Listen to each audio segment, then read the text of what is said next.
আসন্ন ত্রয়োদশ জাতীয় সংসদ নির্বাচনের সামনে রেখে চট্টগ্রাম ৬ আসনত বিএনপির মনোনয়ন পাওয়ার পর শহীদ রাষ্ট্রপতি জিয়াউর রহমানের প্রথম সমাধির স্মৃতিসৌধ জিয়ারত ও পুষ্প অর্পণ করে দলের কেন্দ্রীয় কমিটির ভাইস চেয়ারম্যান গিয়াসউদ্দিন কাদের চৌধুরী।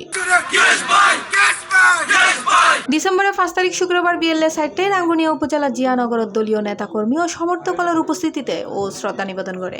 শ্রদ্ধা নিবেদন শেষে উপস্থিত কর্মী সমর্থকদের উদ্দেশ্যে গিয়াসউদ্দিন কাদের চৌধুরী হয়, যারা এই দেশকে আরেকটি দেশে পরিণত করতে চেয়েছিল তাদের তো একটা আরেকটা দেশ আছে যাওয়ার, আর কোনো দেশ নাই যাবেন, রাউজান্য হলো রাঙ্গুনি হলো আর কোনো হাত যাবেন নাই।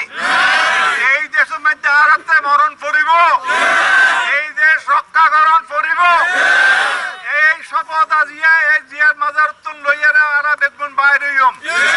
চট্টগ্রাম উত্তর জেলা যুবদল সিনিয়র সহসভাপতি সাবের সুলতান কাজলের পরিচালনায় অনুষ্ঠানত উপস্থিত আছেন শাকের কাদের চৌধুরী, উত্তর জেলা বিএনপির প্রবীণ নেতা আবু জাফর চৌধুরী, মোহাম্মদ হাবিবুল্লাহ মাস্টার, উপজেলা বিএনপি যুগ্ম আহ্বায়ক নুরুল হুদা চেয়ারম্যান ফিরোজ আহমেদ, কিউসি গ্রুপের জেনারেল ম্যানেজার ইকবাল হাসান, পৌর বিএনপির সাবেক সাধারণ সম্পাদক সৈয়দ মঞ্জুরুল হক, সাবেক কাউন্সিলর এস.এম. রেজাউল রহিম আজম, সাবেক ইউপি চেয়ারম্যান ফয়জুল ইসলাম টিপু সহ জেলা উপজেলা পৌরসভা ও ইউনিয়ন পর্যায়ের দলীয় নেতাকর্মী হল।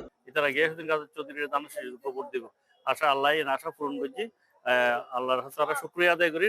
আজ যে তৃণমূলের প্রতি যে শ্রদ্ধা করি, আজকে গিয়াসউদ্দিন কাদের যে মনোনয়ন দিই, আজ এই মনোনয়নের প্রতিবন রাউজনের মধ্যে আজ জানোয়ার দেখুন মানুষের সুনামি করছি। আলহাজ গিয়াসউদ্দিন কাদের চৌধুরী আগামী ত্রয়োদশ জাতীয় সংসদ নির্বাচন বিএনপির মনোনীত প্রার্থী ঘোষণা করছে। আগামী নির্বাচনে প্রমাণ হবে কারা ভারতের দালাল, কারা জাতীয়তাবাদী শক্তি। আমরা সবাইকে নিয়ে কাজ করতে চাই, আমার নেতার নির্দেশ সবাই যেন ঐক্যবদ্ধ আমার নেতা আলহাজ গিয়াসউদ্দিন কাদের চৌধুরীর নির্দেশ।